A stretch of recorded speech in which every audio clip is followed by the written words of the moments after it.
There are many aspects of a person's life that you can choose to participate in, whether it's knitting, running, or whatever it may be.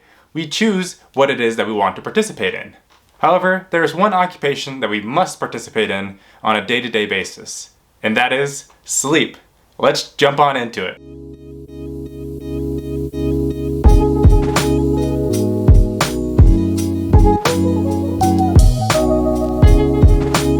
Hi, my name is Cam. Hope you're having a beautiful day and welcome back to OT and me. So today I want to talk about the occupation that I appreciate the most, and that is sleep.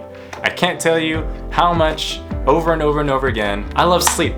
And the fact of the matter is, I just love sleep. Sleep, wonderful occupation. We must do it every day. Recommended to get that 8 hours today. So today I want to talk to you guys about how we can optimize our environment, how we can optimize our sleep routine in order to have better sleep. Assuming the average US adult gets their recommended 8 hours of sleep per day, and the average adult lives up to the age of 78.6 years of age, we can deduce that the average person sleeps a whopping 229,512 hours in their lifetime, or 9,563 days in their lifetime. Based off of general math, if we're sleeping 8 hours in a day, every day, that's a third of the day, which translates to a third of our lifetime. So we are spending 1/3 of our life asleep.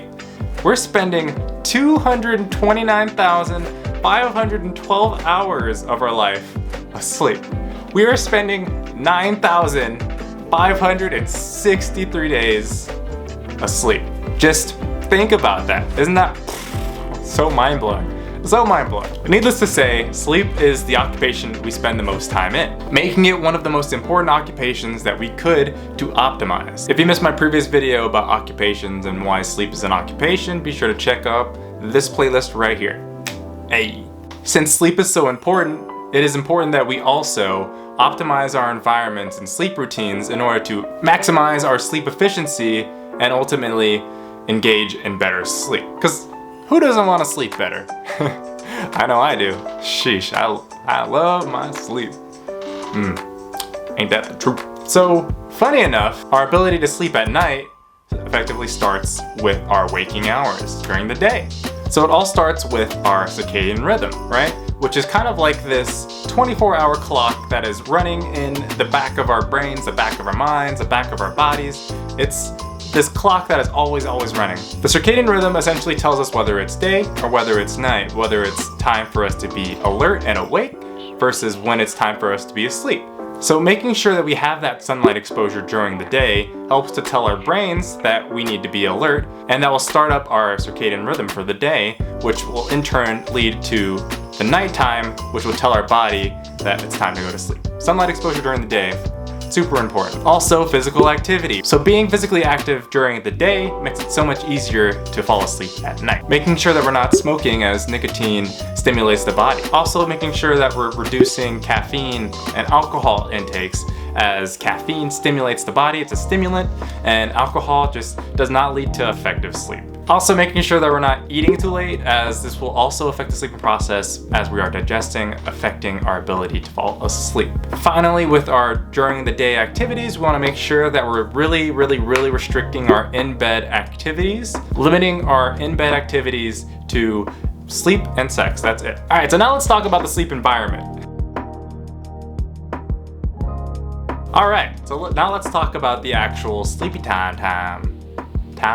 Let's talk about the time you're actually getting ready for sleep. So it's important that you set up your environment to optimize good sleep. This includes dimming the lights, making sure that it's nice and low, that it's not too overly stimulating. Another big one, which is also big for me, is making sure that you have a cool room. Now obviously this differs from person to person, but generally the cooler it is in the room, the more comfortable it is. For me personally, I prefer the room to be about 68, 67 degrees Fahrenheit. It is nice and cool for me, as my blankets may be a little heavier than most people, and it just, nice and cool. I like it nice and cool. We want to make sure that we have a comfortable bed with comfortable bedding and comfortable pillows. Also want to make sure that we're blocking out as much light as possible. The darker it is, the easier it is to fall asleep, right? Yeah, because who wants to fall asleep during the day? You can also try out some other sensory techniques, like trying to drown out the noise with a white noise machine, or using some calming scents. Like I personally have a lavender spray that I use on my pillows at night, which it brings me to Sleepyland. Now let's get on to the sleep routine.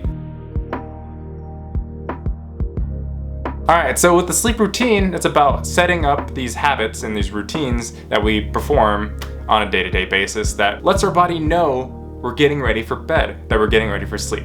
Again, as mentioned earlier, want to restrict that in-bed activity. Don't want to be on our phones before bed. Don't want to be doing laundry on our bed necessarily. Don't want to be, watching TV while we're in bed. No screen time. No. Trying to spend 30 to 60 minutes of no technology before bed. That means no phones, no TV, no computer, right? No YouTube. We want to reduce our intake of blue light, as this also affects our brain before going to sleep. Blue lights cause some mental stimulation, which in turn will make it harder for you to fall asleep. Within those 30 to 60 minutes of no screen time, you can also practice doing some relaxation techniques, whether it's some like light stretching, whether it's meditation, whether it's some reading before bed. These are all good to help kind of calm the body down and just bring it to a relaxed state. You can also try breathing techniques and progressive muscle relaxation. So just testing out the waters and seeing what is calming, what is relaxing for you. Also, since we're talking about routine, it's super important to be consistent. We gotta be consistent with our routine or else it's not really a routine, right? Making sure that we're going to bed around the same time every night and trying to wake up around that same time every day so our body knows that this is the time I go to sleep and this is the time I wake up. To be completely honest, I'm not so great at being consistent, but working on it. Consistency is key. Finally, if you're not able to fall asleep, it's totally fine. Just get up. Don't try to force yourself to go to sleep, as we want to create a healthy mental connection in our brain that when we're in bed, we sleep. So we want to keep reinforcing to ourselves that we are in bed to sleep. Overall, sleep is just an awesome occupation. Make sure that you get your 8 hours of sleep.